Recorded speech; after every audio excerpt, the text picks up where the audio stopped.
Bonjour, je me présente, je suis Dr Bellala, maître assistante au niveau de l'hôpital central de l'Armée, service de psychiatrie. Donc on va essayer de voir ensemble aujourd'hui les troubles anxieux et troubles obsessionnels compulsifs. Donc le cours va être réparti comme suit. On va s'intéresser un petit peu à la sémiologie des troubles anxieux qui sont composés du trouble panique, du trouble anxiété généralisée, des troubles phobiques qui eux sont constitués donc de la phobie sociale, la phobie spécifique et l'agoraphobie. Et on terminera par les troubles obsessionnels compulsifs qui sont maintenant, comme vous voyez dans le titre, ne font plus partie des troubles anxieux. Donc la dernière version des classifications internationales, notamment américaines, donc le DSM, les a fait sortir des troubles anxieux et les a mis dans un autre chapitre. Et bien sûr, on va voir le diagnostic différentiel. Comme vous savez, avant de retenir un diagnostic en psychiatrie, il faut toujours éliminer certaines pathologies, notamment somatiques et toxiques. Et après, on va voir les modalités évolutives de ces troubles anxieux et on finira par la prise en charge.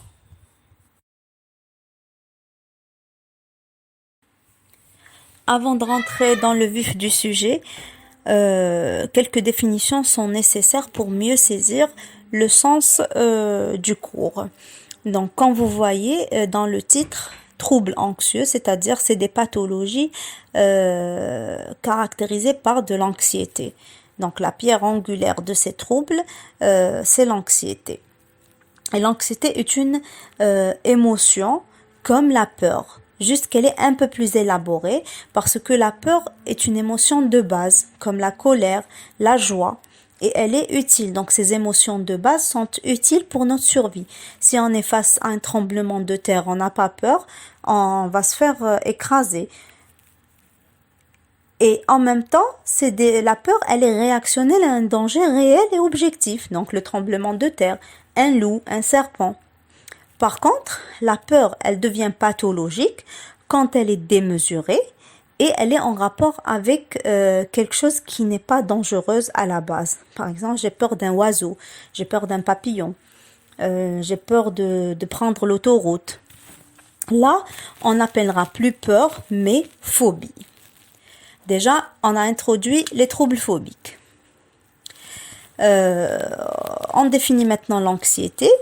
Comme je vous ai dit, c'est une émotion et c'est un état affectif douloureux ou désagréable qui consiste en un sentiment pénible d'attente d'un danger imminent ou d'un problème ou de quelque chose qui nous gêne. On est là, on est très mal à l'aise, on a l'impression qu'on va avoir un souci, mais on ne sait pas c'est quoi. Là, c'est donc une anxiété pathologique. Par contre, on avait dit que c'est une émotion, donc tout le monde a déjà expérimenté une anxiété normale ou légitime. Si par exemple vous partez un examen, donc vous êtes un peu mal à l'aise, vous êtes un peu agité, vous avez du mal à vous concentrer. Là, c'est une anxiété réactionnelle à une situation pas nécessite forcément, mais qui peut nous mettre dans cet état-là. Donc c'est quelque chose, c'est une émotion compréhensible. Et elle va être un peu plus importante si vous êtes mal préparé à cet examen, ou bien si cet examen a des enjeux de passage ou autre. Et donc, elle devient pathologique si on ne lui donne pas de sens. C'est-à-dire, on est là, on est très, très, très mal à l'aise, mais on ne comprend pas pourquoi. Et on va voir comment on va la faire rentrer dans un tel ou tel trouble.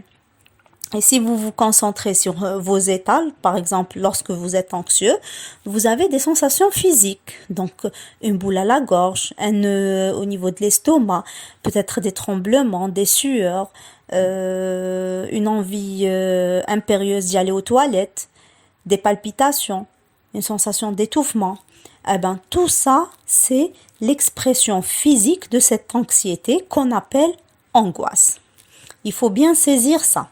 Donc, une anxiété a une dimension psychologique ou affective.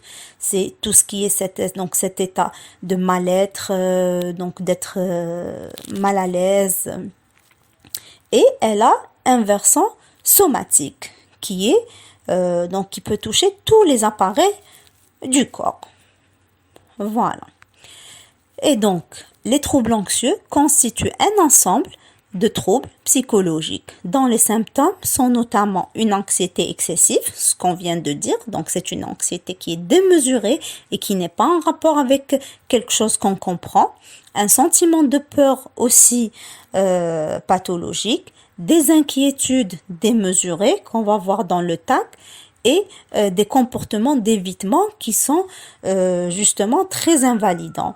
Si je commence à avoir peur d'une situation, par exemple, donner un cours, j'ai peur de donner un cours, et donc je vais éviter cette situation anxiogène, donc je vais plus donner de cours, et ça devient invalidant pour moi. Quelqu'un qui donc de fonction est enseignant et il a peur de donner des cours, donc il pourra plus travailler.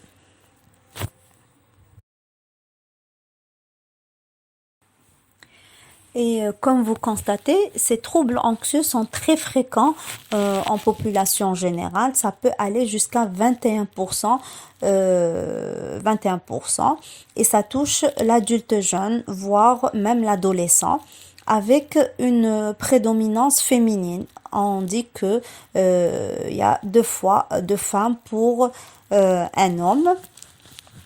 Et donc, le souci avec les troubles anxieux, c'est le retard diagnostique. Donc, vous risquez de les recevoir très tôt dans vos consultations de médecine générale ou de médecine, donc par exemple, en rhumatologie, en cardiologie. Donc, vous allez voir très tôt ces patients-là par rapport au psychiatre. Le psychiatre va les voir bien après, donc après 5 ans, voire 10 ans d'évolution.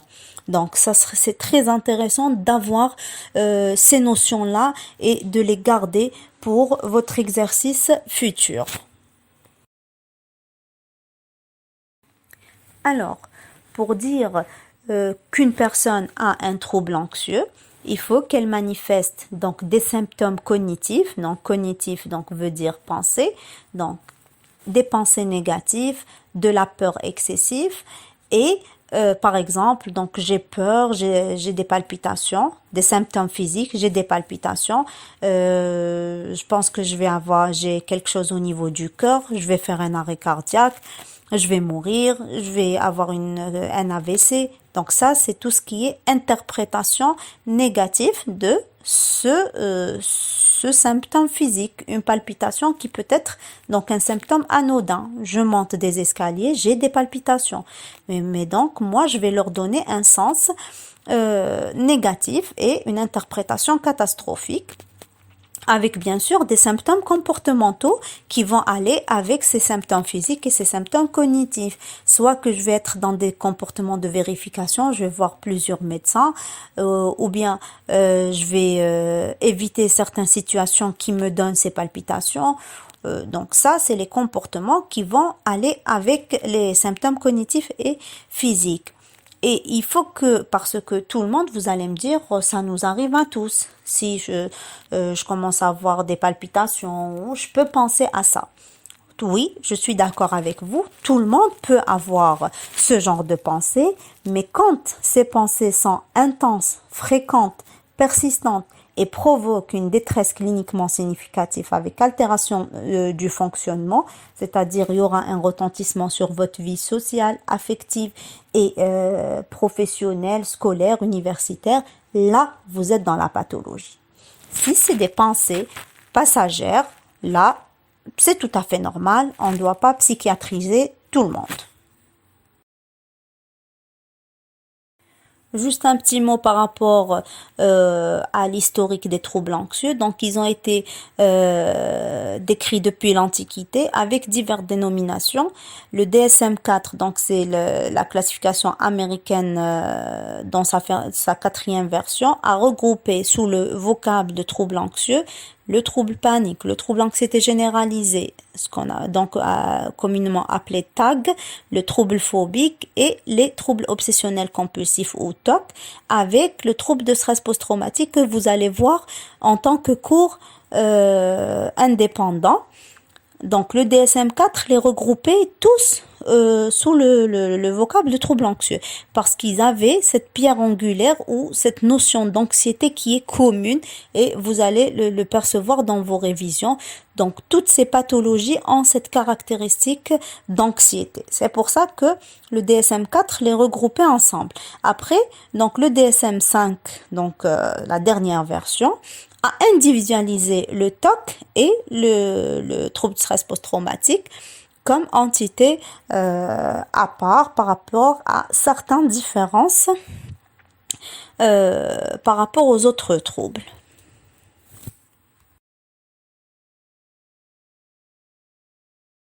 Donc, on va commencer donc notre clinique des troubles anxieux et on va commencer par l'attaque de panique ou AP que vous devez retenir. Parce que c'est s'il y a une pathologie de ce cours que vous devez très bien retenir et qui va vous servir dans votre exercice futur, quelle que soit votre spécialité, c'est l'attaque de panique. Pourquoi ? Parce que c'est un diagnostic transnosographique qui peut émailler l'évolution de toutes les affections psychiatriques, mais parfois aussi certaines affections somatiques.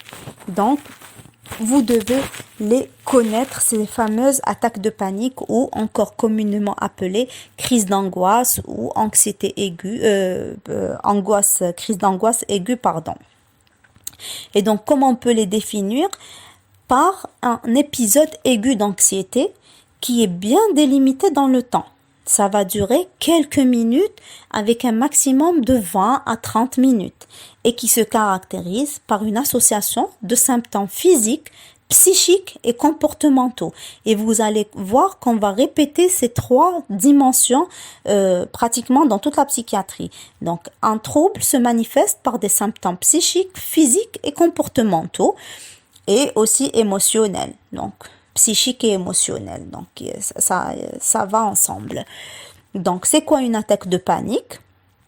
Vous allez, vous êtes là, vous commencez à avoir des palpitations, donc c'est un épisode aigu qui donc là sans symptômes annonciateurs, vous commencez à avoir une bouffée de chaleur, des palpitations, une boule à la gorge, un vertige, des céphalées. Ça, on est dans les symptômes physiques. Donc moi, quand je suis dans cet état, je vais me poser des questions. Je vais me dire, peut-être chacun va donner un sens à ses symptômes en fonction de ce qu'il a dans sa tête, en fonction de son histoire, de ses antécédents. Donc si je peux avoir ces symptômes, donc c'est des symptômes sympathiques. Donc peut-être je vais dire j'ai mal dormi. Peut-être si je suis diabétique, je vais dire peut-être je vais faire une hypoglycémie.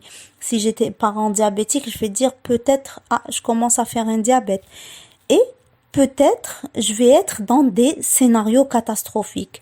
Je vais mourir, je vais perdre le contrôle, je vais faire un arrêt cardiaque, je vais faire un AVC. Et là, c'est la dimension psychique de l'attaque de panique. Et face à ces symptômes physiques et à cette explication catastrophique, je vais avoir des comportements, soit de sidération, c'est-à-dire je vais rester inerte, soit de l'agitation, je vais bouger dans tous les sens.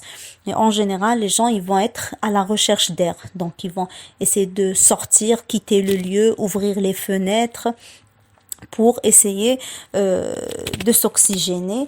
Et dans des états extrêmes, ça peut aller jusqu'à une tentative de suicide dont le désir de mort n'est pas là. C'est-à-dire, peut-être il va se défenestrer, donc fuir cet endroit qui pour lui manque d'air par sauter d'une fenêtre. Donc, il n'y a pas une envie de mourir, mais il peut y avoir des comportements à conséquences dommageables.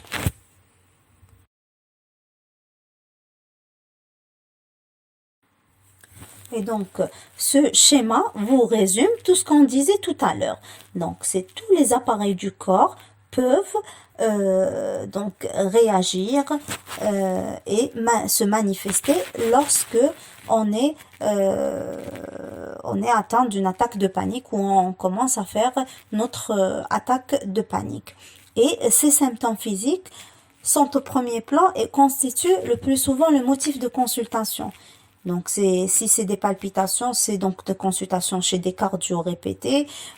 Si c'est donc le premier symptôme, si je manque d'air, je pense à une crise d'asthme et donc c'est en pneumo. Si j'ai des problèmes digestifs, donc c'est au niveau donc du gastro, de la gastro que je vais consulter. Et et ce qui va faire perdre du temps aux patients. En général, nous, on reçoit les patients après plusieurs consultations et c'est nos confrères qui les orientent. Ils leur disent que ils font des explorations, donc ils leur disent vous n'avez rien sur le plan somatique et donc c'est des attaques de panique qu'il faut se faire suivre en psychiatrie.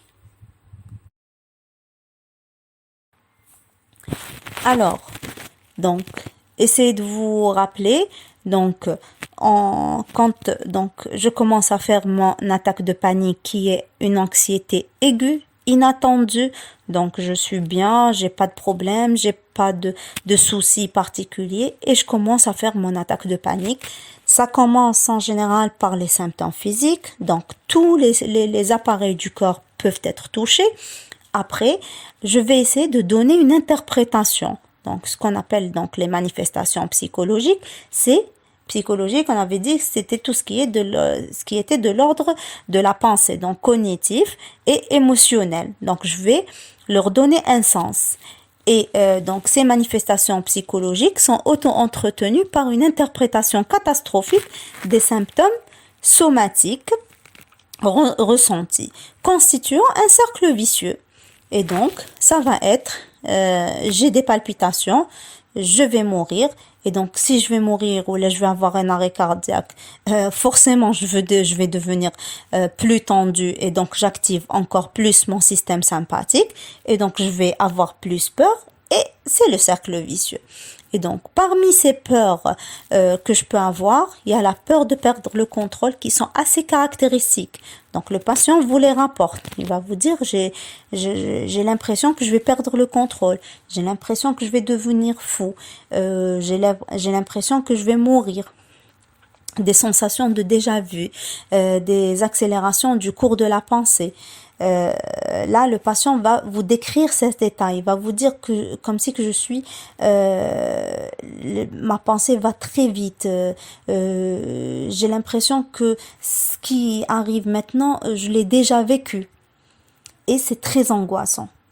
De la déréalisation aussi. Donc, c'est un sentiment d'irréalité et d'étrangeté de son environnement. Donc, il sent que les choses changent autour de lui et il ne comprend rien. Donc, c'est très angoissant. Ou bien de la dépersonnalisation, c'est une impression d'être détaché de soi, comme si que vous êtes observateur de vous-même.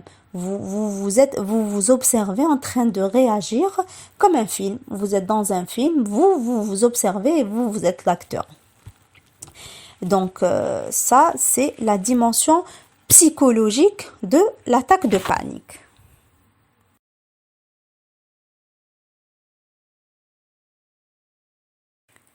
Et enfin, la réponse comportementale à ces symptômes physiques et psychiques. Je suis en train de me répéter pour que vous reteniez l'attaque de panique, encore une fois, qui est donc quelque chose de très important à retenir.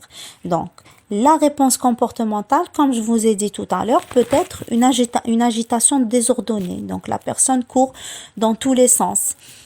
Une fuite immédiate. Donc, elle fuit l'endroit où elle est et parfois, ce que je vous ai dit tout à l'heure, avec des conséquences dommageables. J'ai eu un patient qui a sauté du 2e étage et donc on nous l'a orienté pour tentative de suicide. Et quand on a fait l'interrogatoire avec le patient, il a décrit une attaque de panique authentique et donc c'était la première. Il avait l'impression qu'il manquait d'air, que il pouvait plus respirer. Il a ouvert la fenêtre, c'était pas suffisant. Donc pour lui, il faut que l'espace soit plus grand pour bien respirer et il allait sauter de la fenêtre. Sinon, la sidération avec un visage pâle, prostré, couvert de sueur, avec respiration bruyante, exceptionnellement un raptus suicidaire à l'acmé de la crise. Ce que je disais. Voilà. Et donc, ces réactions comportementales, vous allez les voir aussi devant toute anxiété importante. Donc, devant une réaction d'anxiété importante, on réagit, ou de peur intense, on réagit par ces trois manières. Soit c'est la fuite, soit c'est l'agitation, soit c'est la sidération.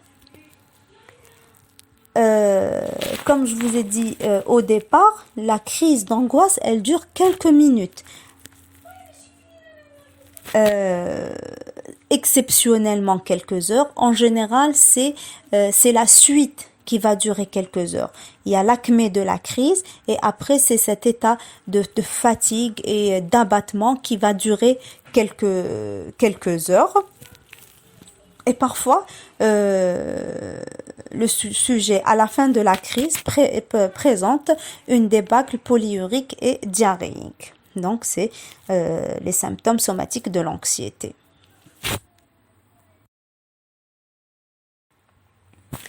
Alors, si on résume tout ce qu'on vient de voir, donc ce qu'on appelle la spirale de la panique, selon le modèle de Clark, donc il y a un agent interne ou externe, c'est-à-dire interne, par exemple, des palpitations, une gêne respiratoire, ou bien externe, par exemple, je me retrouve dans une situation et je vais la percevoir comme dangereuse. Donc, il y a une perception de ce danger-là. Il y a quelque chose au niveau de ma tête qui va s'allumer, ce qu'on appelle l'amygdale. Donc, c'est une structure au niveau du cerveau et qui est responsable donc, des émotions. Donc, elle va s'allumer. Donc, quand il y a quelque chose donc, de danger, donc un signal de danger, cette amygdale va lancer des signaux pour que le corps commence à se préparer. Et donc, je commence à appréhender ce danger-là, cette menace, et donc ce qui va entraîner une augmentation des sensations corporelles. Donc, je dois accélérer mon rythme cardiaque, je dois accélérer ma respiration pour privilégier les organes nobles. Ça, ce qui se passe normalement dans une menace réelle. Donc, le corps se prépare pour faire face à ce danger. Et après, donc, ces sensations corporelles sont là et donc de plus en plus importantes. Moi, je commence à leur donner aussi un sens. Si elles sont aussi importantes, c'est que ça peut être très grave. Et donc, ça, ce qu'on appelle une distorsion cognitive, c'est-à-dire une pensée qui n'est pas logique. Donc, une pensée qui est biaisée. Et là, ça va donc augmenter ma perception de menace et ça va commencer à tourner. Et c'est le cercle vicieux qu'on disait depuis tout à l'heure. Alors, concrètement, qu'est-ce que ça va donner? Je ressens une palpitation. Je vais me dire, ça doit être une crise cardiaque. Donc, je donne une interprétation catastrophique à une sensation corporelle. Donc je vais mourir. Ça, c'est le symptôme psychologique. Et plus, donc je vais avoir, si je vais mourir, donc je vais être plus anxieux, plus tendu, donc je vais avoir plus de symptômes physiques et je vais avoir plus peur et plus de palpitations et je vais confirmer ma pensée qui est l'attaque cardiaque et ça tourne. Ça, c'est ce que le patient va vous rapporter. Et là, la prise en charge donc va casser ces liaisons de ce cercle vicieux. Donc, juste j'ai des palpitations, déjà ce qu'on appelle la restructuration cognitive. J'ai des palpitations, ça ne veut pas dire forcément je vais faire un arrêt cardiaque. Et on va essayer, c'est pas très important pour vous, mais en TCC, thérapie cognitive et comportementale, on va travailler sur les cognitions et les comportements. Donc, déjà, par rapport à cette distorsion cognitive ou donc cette pensée qui n'est pas très logique, on va dire déjà que des palpitations, tout le monde peut les avoir. Allez, on va commencer à faire à ce patient, à l'exposer à des palpitations. Par exemple, on va lui faire monter des escaliers. On va lui dire, vous avez des palpitations? Oui. Est-ce que c'est dangereux? il va commencer à dire peut-être, oui, il va essayer d'éviter, donc il va monter les marches assez lentement pour ne pas provoquer ces palpitations. Et petit à petit, dans la psychothérapie, on va l'exposer à ces palpitations qui sont anodines, donc une palpitation est quelque chose de physiologique, et on va lui faire augmenter sa confiance en soi et sa conviction qu'une sensation physique n'est pas dangereuse, que c'est quelque chose de normal, et on va casser cette interprétation catastrophique. Bien sûr, avec de la relaxation, avec de la détente, avec des exercices spécifiques. Donc ça, c'est le principe du traitement de l'attaque de panique. Et quand vous allez voir par la suite que, donc on peut utiliser aussi les antidépresseurs.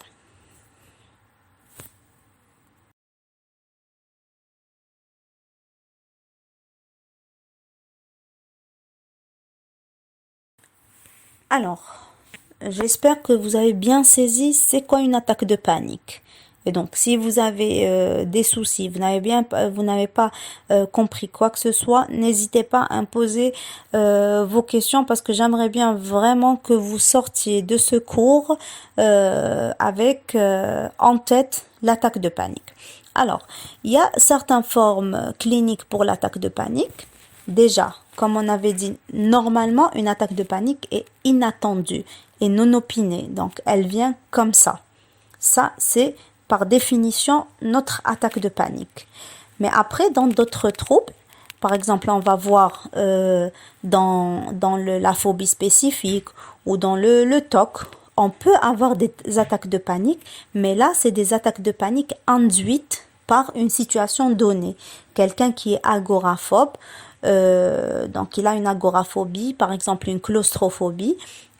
Si vous allez le forcer à rentrer dans un ascenseur, il va faire son attaque de panique. Et à chaque fois qu'il se retrouve dans un endroit clos, vous fermez la porte, il va faire une attaque de panique. Là, c'est une attaque de panique situationnelle. Donc, elle survient toujours et immédiatement lors de l'exposition à une situation déclenchante ou dans l'anticipation de celle-ci. Parfois, même si il imagine qu'il va se mettre dans cette situation, il va faire son attaque de panique. Le troisième cas de figure, c'est des attaques de panique favorisées par certaines situations, c'est-à-dire qu'elles ne surviennent pas obligatoirement lors de l'exposition à ces situations.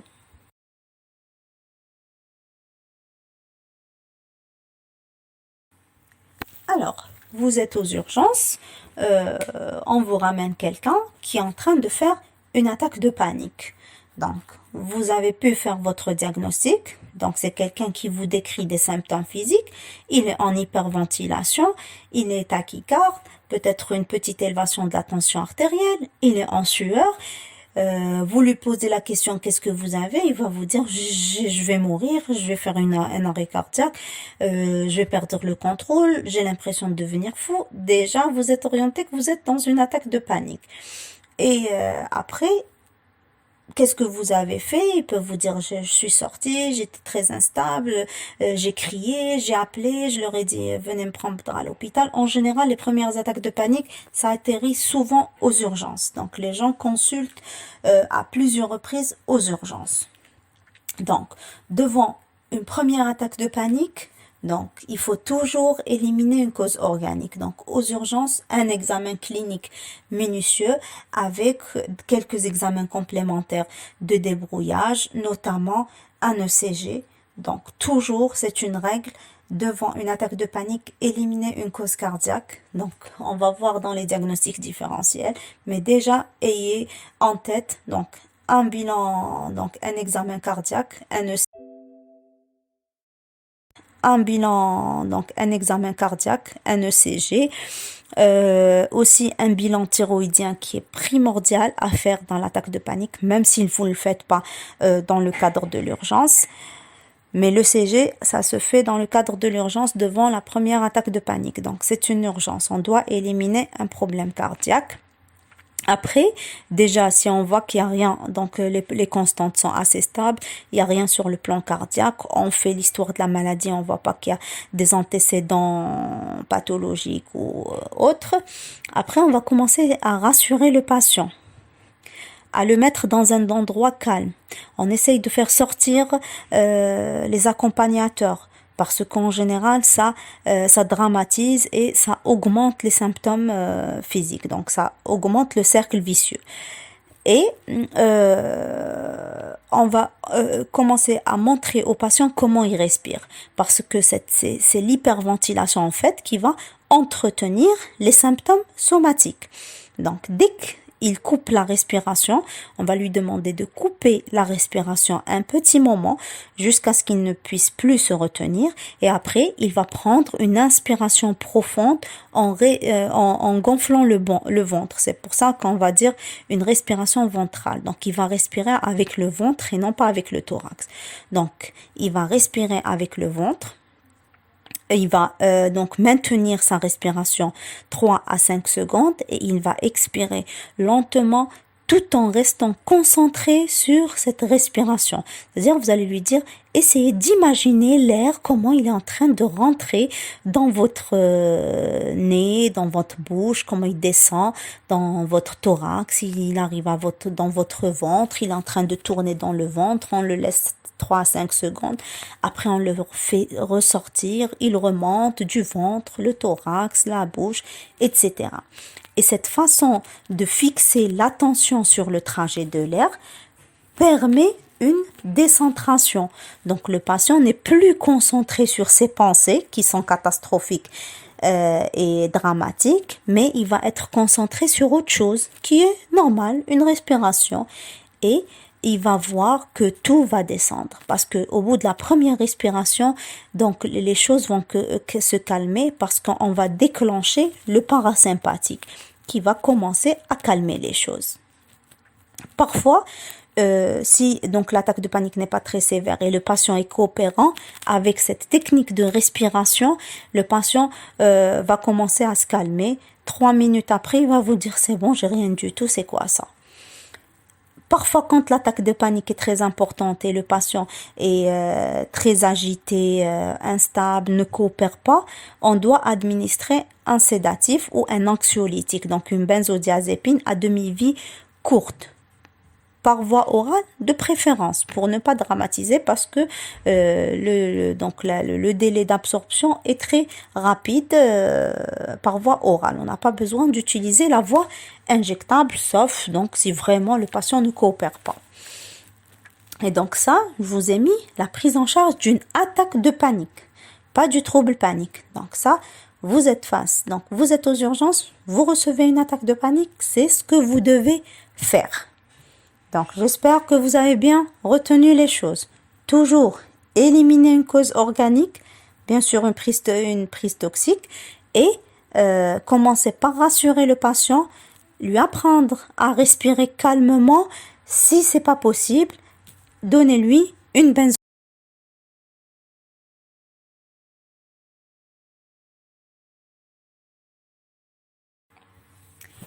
Alors, le trouble panique, c'est la répétition des attaques de panique associées à une anticipation anxieuse de ces dernières. C'est-à-dire, c'est quelqu'un qui va faire plusieurs attaques de panique et entre ces attaques de panique, il va vivre avec cette anxiété, ce qu'on appelle une anxiété anticipatoire, c'est-à-dire il va toujours être dans un état où il s'attend et il a très peur de la prochaine attaque de panique. Il n'est pas sûr qu'il va l'avoir, mais il va vivre avec cette attente, même si ça dure plusieurs mois. Donc, il passe 1 semaine, 2 semaines, 3 semaines sans attaque de panique, mais il est toujours anxieux. Il va vous dire, mais si jamais elle revient, si jamais elle revient. Et comme ça, donc par exemple, si la première attaque de panique est survenue dans un amphi, eh ben il va éviter l'amphi. Il va dire comme ça, je vais pas l'avoir. Si c'est survenu dans un bus, il va éviter le bus. Et ainsi de suite. Donc, le trouble panique, et c'est ce qu'on traite. On traite le trouble panique et pas une attaque de panique. Donc, une attaque de panique, ça se traite comme je vous ai dit tout à l'heure. Donc, un traitement symptomatique, on peut faire une attaque de panique sans lendemain. Je fais un accident de voiture, j'avais très peur, donc je fais mon attaque de panique et ça va s'arrêter là. Donc, je vais avoir un traitement symptomatique quand j'arrive aux urgences. Si je commence à avoir des attaques de panique répétées, et je vais commencer à avoir de l'anticipation entre ces crises, ces attaques de panique, là, ça devient un trouble panique et je dois avoir un traitement spécifique qui n'est pas la benzodiazépine, mais qui est l'antidépresseur, notamment les ISRS, inhibiteurs sélectifs de la recapture de la sérotonine, que vous allez voir lors de vos TD, et bien sûr les psychothérapies. Donc, on va aborder par la suite.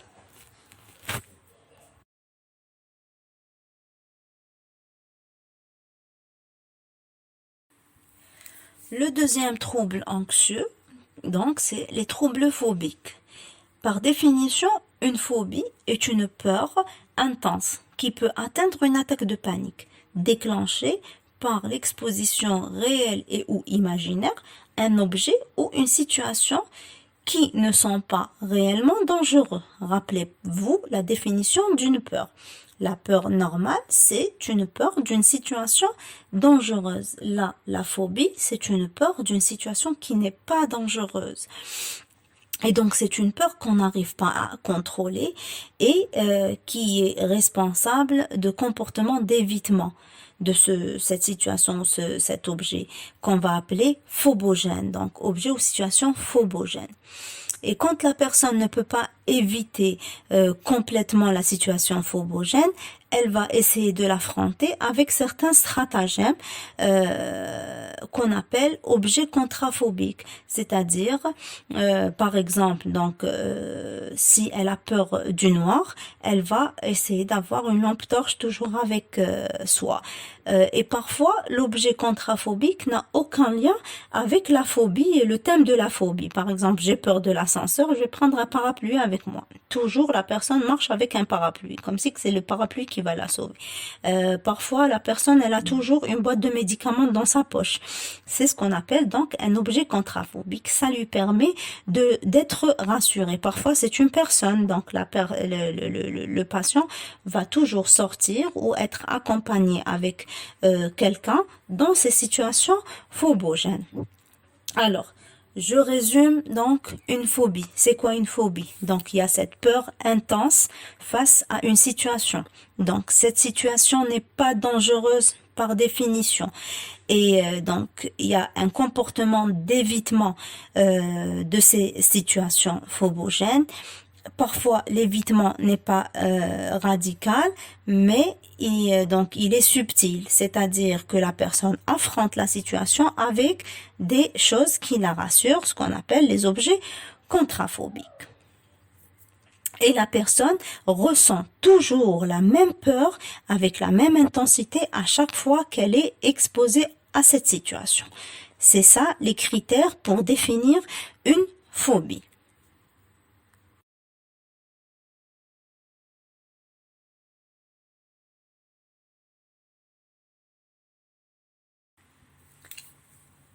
Alors, donc on va commencer par voir le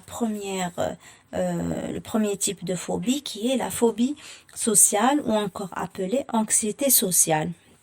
Par définition, c'est une peur intense et incontrôlable lors de l'exposition à des situations sociales. Là, donc la situation phobogène ici est de type social, c'est-à-dire lorsqu'on est exposé au regard d'autrui.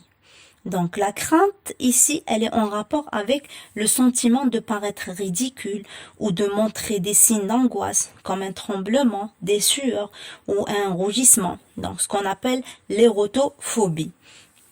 Donc, la personne, quand elle est exposée à des situations sociales, elle va avoir très peur du jugement, donc le regard et le jugement de l'autre. Bien sûr, le jugement négatif des autres. Donc, elle va avoir très peur qu'on va la juger négativement. Et donc, à différencier, donc les diagnostics différentiels ici, c'est Je pense que vous l'avez deviné parce que tout le monde se dit que ça m'est déjà arrivé, mais je pense que c'est surtout le trac. Vous pensez au trac.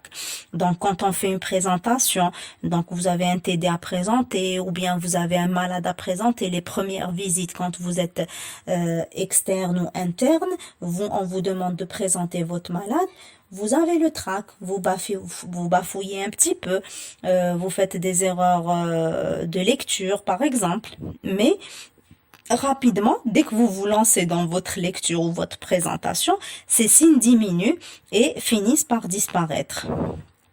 Et aussi, il y a la timidité. La timidité, c'est plutôt un trait de caractère. Donc, vous n'avez pas le cours sur les troubles de la personnalité, mais les personnes timides ne sont pas très gênées par rapport à la situation sociale, c'est-à-dire au jugement de l'autre, mais c'est leur façon d'être. Donc, ils vont être timides dans différentes situations. Il n'y a pas que les situations sociales. Et donc, une phobie sociale peut être généralisée à toutes les situations sociales, c'est-à-dire je ne peux pas manger en public, je peux pas lire, je peux pas écrire, je peux pas présenter, je peux pas prendre la parole. Donc, toutes les situations sociales, c'est-à-dire, avec plus de précision, toute situation où je suis soumise au regard de l'autre. Donc, je peux pas aller aux toilettes publiques, je peux pas prendre quelque chose dans un restaurant, voilà.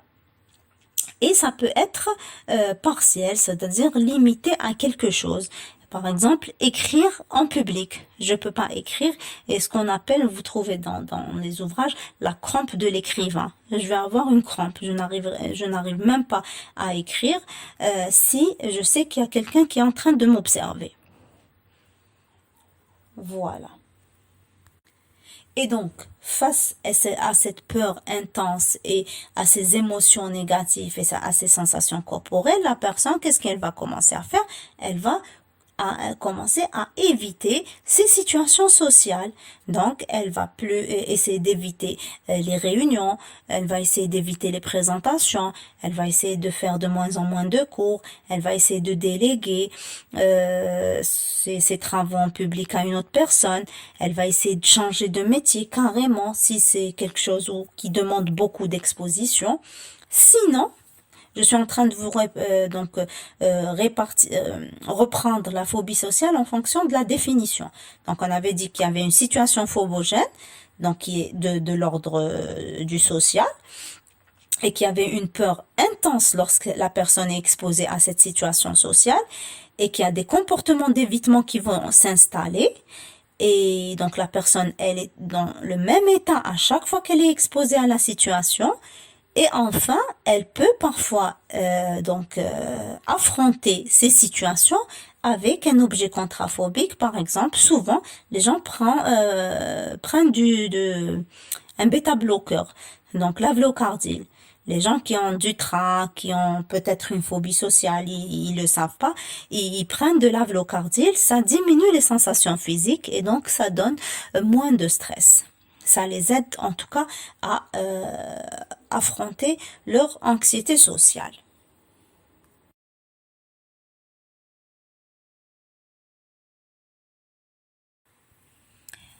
Cette caricature vous montre les pensées négatives que les personnes phobiques sociales commencent à avoir lorsqu'ils sont exposés à cette situation sociale. Donc, je crains d'être critiqué, je ne suis pas à la hauteur, je me sens inférieur aux autres.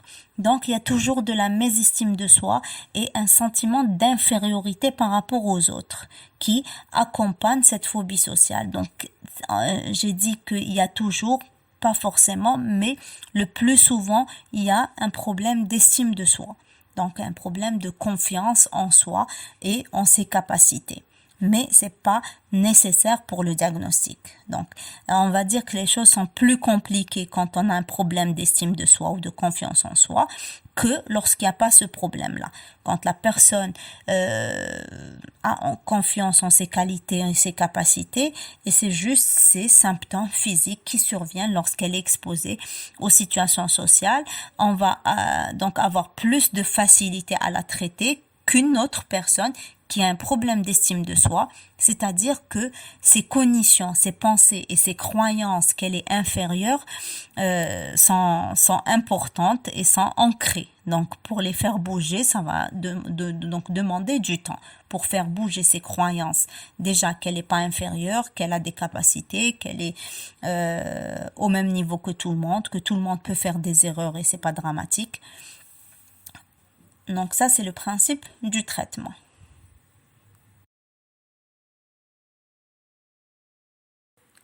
Alors, le deuxième type de phobie, c'est les phobies spécifiques qui sont moins invalidantes par rapport à la phobie sociale et l'agoraphobie qu'on va voir par la suite. Donc, c'est une peur intense, toujours, la définition, une peur intense et excessive déclenchée par la présence réelle ou imaginaire d'un objet ou d'une situation précis.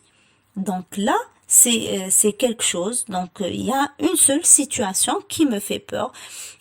Donc elles sont fréquentes, mais comme je disais, peu invalidantes. Par exemple, c'est la peur des animaux, les papillons, les serpents, les araignées. La peur de phénomènes naturels, le vent, le tonnerre, la pluie. Il y a la peur aussi de tout ce qui est en rapport avec la santé, la vue du sang, les aiguilles, les perfusions. Et donc, la phobie spécifique n'est pas, on a dit elle n'est pas très invalidante parce qu'elle va toucher un petit domaine. Donc, si j'ai peur des papillons, c'est juste que je vais pas me promener dans un champ plein de fleurs. Mais elle va pas m'empêcher d'aller travailler, à faire mes études et tout. Par contre, par exemple, bon, la phobie du sang et la phobie des aiguilles, ça peut poser problème si la personne a un problème de santé et elle est obligée de faire des soins. Donc là, et en général, le diagnostic, il se fait à ce moment-là. Donc, la personne, elle va se faire soigner et elle va pas donc laisser l'infirmier lui faire un prélèvement ou lui faire une perfusion. Et là, on fait le diagnostic et on oriente pour une prise en charge.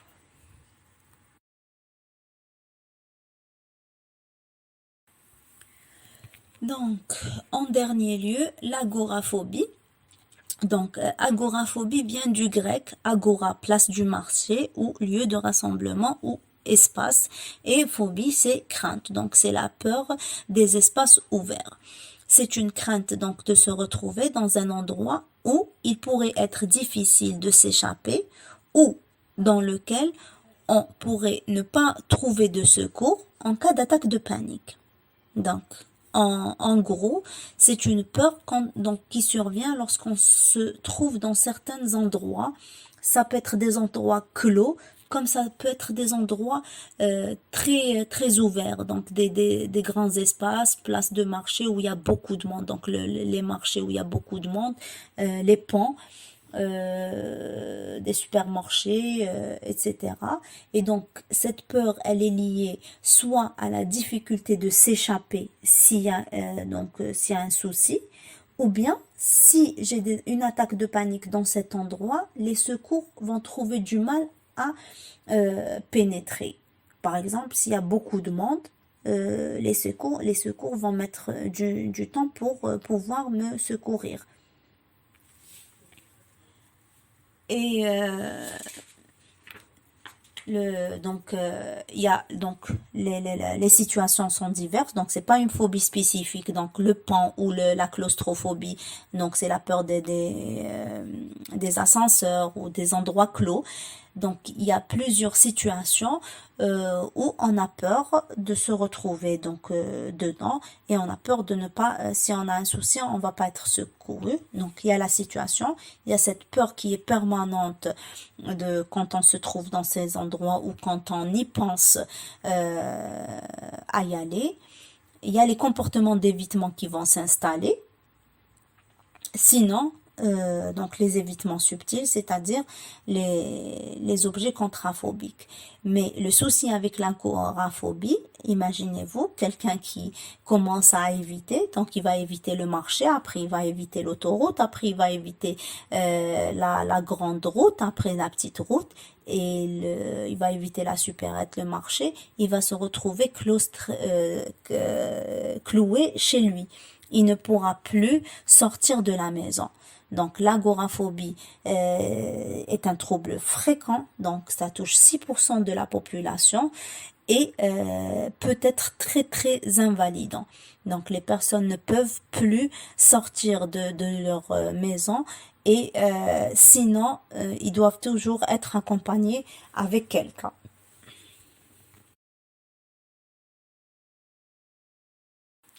Alors, on a vu le trouble panique, les troubles phobiques avec la phobie sociale, la phobie spécifique et l'agoraphobie.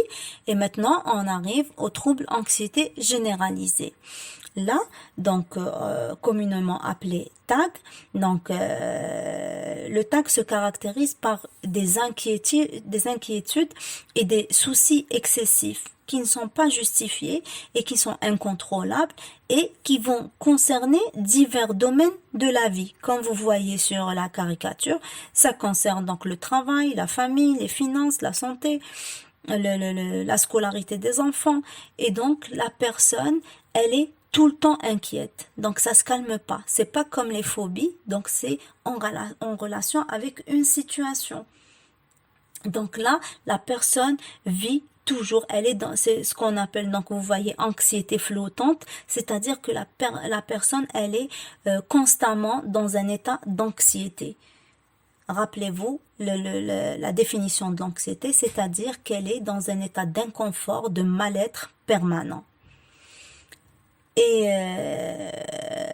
comme je disais, c'est des inquiétudes et des soucis excessifs, c'est-à-dire c'est une appréhension et c'est une interprétation catastrophique, une vision pessimiste du futur. Donc, c'est des personnes qui vont vivre dans un futur catastrophique. Donc, ils sont toujours en train d'attendre et en train d'envisager un futur pessimiste et plein de soucis et ils ne vivent jamais dans le présent. Donc, ils sont toujours en train d'attendre comment ça va se passer. Il s'est passé ceci, il s'est passé cela. Par exemple, donc, une femme qui est à la maison, elle a envoyé son fils acheter quelque chose. Donc, au lieu de faire 3 minutes, il a fait 5 minutes. Donc, elle est dans le scénario catastrophique. Il a été kidnappé, ou il a eu un accident, ou il a été violé, ou quelque chose de dramatique. Au travail, elle a donc un travail à faire, donc je vais pas terminer à temps, il va être mal fait, l'ordinateur n'est pas bien, donc je vais être en retard pour le remettre. Voilà. Si son fils, donc elle rentre à la maison, son fils il a une petite fièvre, ah, c'est quelque chose de grave, c'est dramatique, c'est maintenant, c'est le corona, donc c'est sûr qu'il a le corona, donc il va mourir. Donc l'hypothèse d'une angine ou d'une grippe saisonnière n'est pas du tout envisagée. Donc il n'y a que les scénarios catastrophiques. Donc c'est par exemple la fin du mois approche, il y a une facture d'électricité qui arrive ou quelque chose d'imprévu.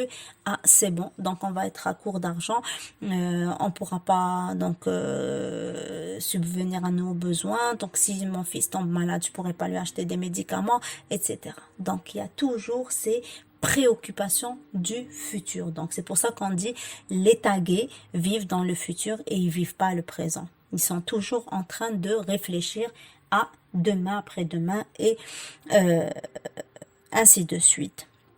Et donc, vous imaginez que cet état d'anxiété permanente va avoir un retentissement sur le corps. On a dit que l'anxiété a un versant psychique et un versant somatique, c'est-à-dire qu'ils sont constamment tendus.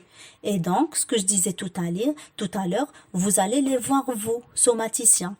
Donc, par exemple, des myalgies permanentes, des tendinites, des céphalées de tension. Et ça va prendre du temps pour que le somaticien puisse faire le lien entre ces préoccupations anxieuses et la tendinite. C'est pour ça, il y a des retards diagnostiques. Ça peut avoir aussi des problèmes d'attention, de concentration, des troubles du sommeil aussi.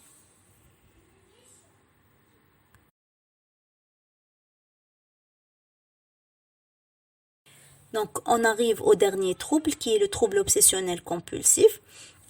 Donc, le TOC, ou encore appelé folie du doute dans le temps, donc dans l'histoire, on a commencé à parler de la folie du doute qui se définit par l'association d'obsession et de compulsion. Alors, c'est quoi une obsession? Eh ben, c'est une représentation mentale intrusive, incontrôlable et le plus souvent reconnue comme absurde et anxiogène, contre laquelle la personne doit lutter par des comportements, ce qu'on appelle donc des comportements compulsifs ou compulsions. Qui sont donc une compulsion? C'est des actes ou pensées répétitifs à visée anxiolytique. Donc on avait dit que l'obsession créait de l'anxiété et donc la compulsion vient colmater ou vient soulager cette anxiété et qui vont prendre donc ces compulsions vont prendre par leur répétition et codification un caractère de rituel et deviennent à leur tour anxiogènes. Ces symptômes peuvent devenir chronophages et très handicapants. Tout doute dans la chronologie du rituel amène le patient à reprendre à zéro. Je m'explique. Alors, donc, vous avez cette pensée ou cette obsession. En général, l'obsession, c'est une idée ou une représentation mentale. Donc, ça vient comme ça et elle fait intrusion dans votre champ de la pensée. Donc, vous allez la reconnaître comme sienne. Vous dites, c'est ma pensée. Parce qu'on vous dit, c'est des hallucinations. Vous entendez une voix. Le patient, il va vous dire, non, j'entends pas la voix. C'est ma pensée, c'est ma propre pensée. La pensée, elle vous dit, vos mains sont sales, vous êtes contaminé, vous n'avez pas bien lavé vos mains. Et donc, ça vous rend très angoissé. Vous avez le VIH, vous avez touché les mains, par exemple, là, le corona, les poignets sont sales, vous avez le corona dans les mains. Et donc, ça crée une anxiété importante. Et la personne, elle doit trouver un stratagème pour diminuer cette anxiété. Et là vont s'installer les comportements compulsifs ou compulsions. Les compulsions, en général, c'est des actes qu'on peut voir, mais ça peut être des pensées. Donc, on va commencer par les actes. On était dans l'obsession de la contamination et de la saleté, donc la compulsion va être des rituels de lavage. Donc, je vais commencer par me laver les mains une fois. Après une fois, je commence à avoir le doute. J'ai bien lavé ou pas? Non, c'est quand même peut-être pas bien. Donc 2, après toujours le doute, 5, 10. Et j'ai dit chronophage. Après, les personnes peuvent passer 2 heures de temps le matin pour faire leur toilette parce qu'ils ont toujours ce doute de ne pas être bien lavés. Donc, et après, quand le doute, c'est pas le doute, c'est le rituel en lui-même qui va devenir angoissant parce que je dois commencer par laver ma main droite après la gauche. Et après, je vais commencer par mon visage, la partie haute après la partie basse. Et ça va, toute erreur, si par exemple j'ai un doute, non, j'ai commencé par la gauche avant la droite, et là je dois recommencer. Je dois commencer par utiliser par exemple le savon avant le shampoing. Donc si je commence par le shampoing avant le savon, je dois refaire toute la douche. Et donc le rituel va devenir à son tour angoissant et obsédant. C'est ça le souci avec les TOC. Je vous ai dit ça, c'est par rapport au comportement. Donc là, c'est facile parce que le patient, vous avez l'obsession, il va vous dire j'ai des idées, j'ai l'impression d'être toujours sale et donc j'ai besoin de me laver. Je me lave tout le temps, je suis toujours dans la salle de bain, je suis toujours avec mon gel. Je passe beaucoup de temps à me laver. Ça peut être, par exemple, des obsessions lors des ablutions qui sont très fréquentes dans notre société. Les gens qui font la prière, donc quand ils font leur ablution, donc l'eau au dos, ils ont l'impression, donc j'ai fait 2 ou 3 fois. Non, je sais pas. Donc ils refont. Ils passent beaucoup de temps à refaire leurs ablutions. Et aussi dans la prière, j'ai fait 2, j'ai fait 3, j'ai fait 4, ils refont, ils refont, ils refont. Et parfois, il y a des tocs, donc ça, j'ai parlé donc des tocs où on a donc des rituels comportementaux qu'on voit. Il y a aussi des obsessions qui sont de l'ordre de la pensée, donc des obsessions idéatives. Par exemple, il est en train de faire la prière, il entend des propos obscènes ou blasphématoires. Donc, comme si qu'il insultait la religion, il insultait Dieu, il disait des gros mots en faisant la prière. C'est très, très angoissant. Vous ne pouvez pas imaginer l'état de la personne. Le dernier patient que j'ai vu, il m'a dit, je préfère mourir que vivre ça. Avec beaucoup de culpabilité, beaucoup de doutes par rapport à sa foi, par rapport à ce qu'il fait avec le bon Dieu et tout. Et donc, la compulsion, elle n'est pas visible. C'est toujours, la compulsion, elle est idéative. Donc, c'est donc l'istighfar. Donc, toujours, astaghfirullah, astaghfirullah, astaghfirullah. Donc, sinon, il lit des versets coraniques pour essayer de calmer ces obsessions idéatives. Donc, l'obsession, elle peut être idéative. Et la compulsion, elle peut être, l'obsession, c'est toujours quelque chose de mental. Mais la compulsion, elle peut être soit un acte visible, soit une pensée. Donc, qu'on ne voit pas et qu'on doit chercher. Parfois, le patient, il a honte de vous le dire. Donc, on doit chercher. Surtout, tout ce qui est en rapport avec la religion. D'accord? Donc, c'est par rapport aux troubles obsessionnels compulsifs. Alors, ce schéma donc représente donc le cercle vicieux du TOC. Donc, c'est comme donc l'attaque de panique a un cercle vicieux, le TOC aussi, il a un cercle vicieux. Donc, j'ai cette pensée obsédante que mes mains sont sales, je suis très angoissée et je commence à avoir des compulsions pour me soulager. Donc, je lave.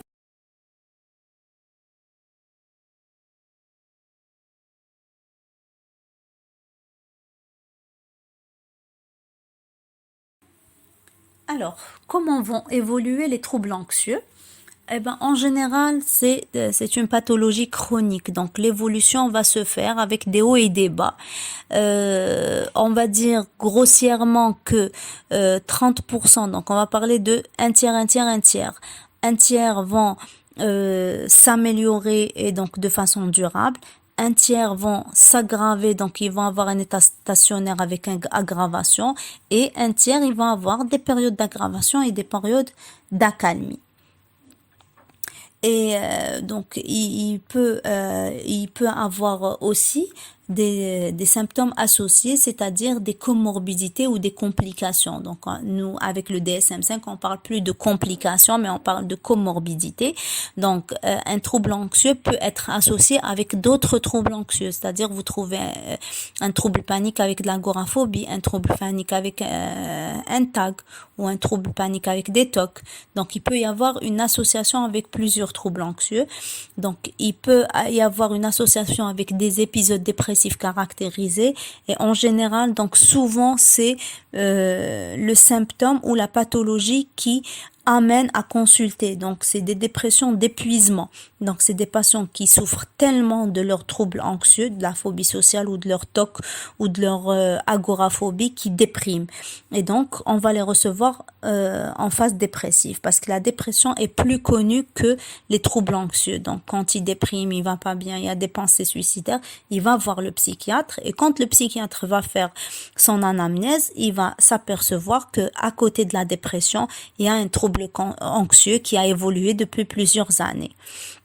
Il y a aussi des maladies, donc ça peut être associé à des maladies psychosomatiques. Donc vous allez voir le cours sur les troubles à symptomatologie somatique. Il peut y avoir aussi des conduites addictives. Et ça, c'est par exemple, donc c'est une solution c'est pas de la psychopathie, donc, mais plutôt c'est de l'automédication. Donc, c'est des personnes qui sont très anxieuses. On va leur proposer, même de façon, c'est-à-dire, le départ, c'est médical. Donc, il va voir un médecin généraliste, il va lui donner un peu de Kétil, il va se sentir mieux. C'est une benzodiazépine et c'est un anxiolytique. Donc, il va se sentir mieux. Il va commencer par un quart, un demi, un comprimé. Et comme l'anxiété est permanente et les benzodiazépines ont la particularité d'être addictogènes, donc il y aura un effet de dépendance, il va augmenter les doses, il va se retrouver addict à la benzodiazépine. Il y a aussi certains patients qui vont utiliser l'alcool, comme l'alcool c'est un anxiolytique, donc ils vont l'utiliser à visée thérapeutique. Et enfin, la tentative de suicide. Donc, on peut avoir des tentatives de suicide quand la personne, elle est à bout, donc elle n'arrive plus à gérer son quotidien avec une altération importante du fonctionnement. On peut finir par se suicider.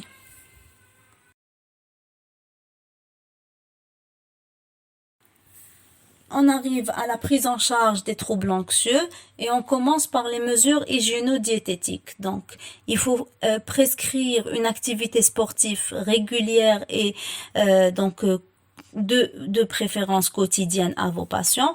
Donc, on va dire 30 à 45 minutes de marche soutenue. Au mieux donc footing en fonction de ce que peut faire votre patient, avec donc une bonne hygiène du sommeil et donc réduire la consommation des excitants, le café, la cigarette.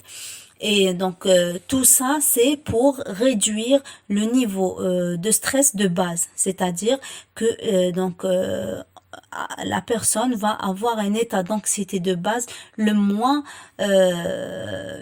possible, donc une anxiété de base très faible, pour que quand elle commence à avoir des idées obsédantes ou une peur, on pourra mieux la gérer. Donc la deuxième des choses, c'est les antidépresseurs, notamment les inhibiteurs sélectifs de la recapture de la sérotonine. Et c'est le traitement de base des troubles anxieux, retenez-le, jamais de benzodiazépine. Donc les benzodiazépines ou anxiolytiques vont être prescrits parfois au début du traitement quand les patients sont très anxieux. Donc on va les prescrire bien sûr en respectant le délai de prescription qui est de 12 semaines. Donc une benzo doit être arrêtée avant de 12 semaines.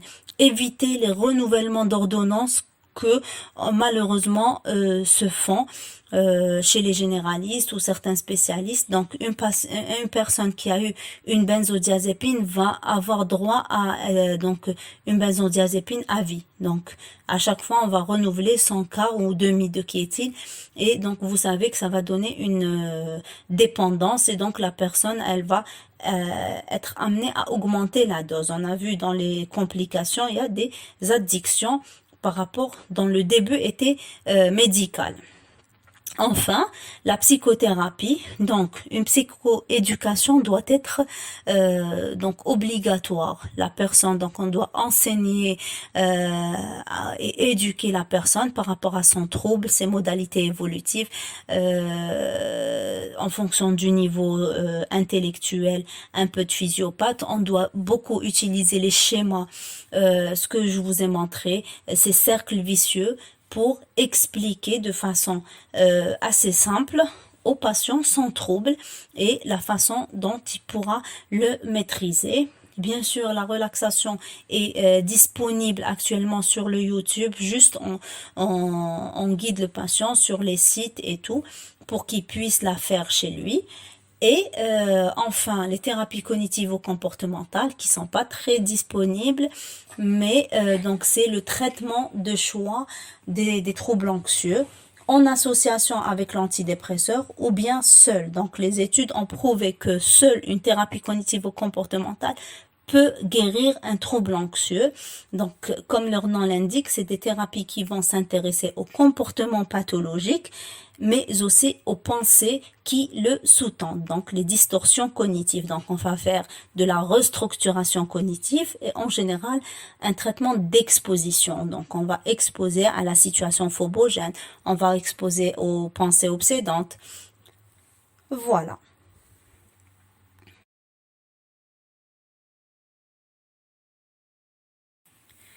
Pour conclure, on va dire que les troubles anxieux sont dominés par l'anxiété. Moment désagréable, certes, mais sans aucun danger réel. Responsable d'un nomadisme médical et d'une consommation importante d'examens complémentaires avec un retentissement socio-professionnel et une grande souffrance. La rencontre avec le psychiatre est assez tardive. Son rôle primordial est d'expliquer, c'est-à-dire faire de la psychoéducation qui constitue une part importante de la prise en charge. Et je vous remercie. Je donc vous laisse mon mail. Vous pouvez poser vos questions donc sans aucun souci. Et j'insiste sur l'attaque de panique que vous devez retenir parce que c'est un diagnostic transnosographique. Vous risquez de l'avoir assez souvent aux urgences. Et par rapport aux critères DSM, c'est pas obligatoire de les retenir. Donc voilà. Merci.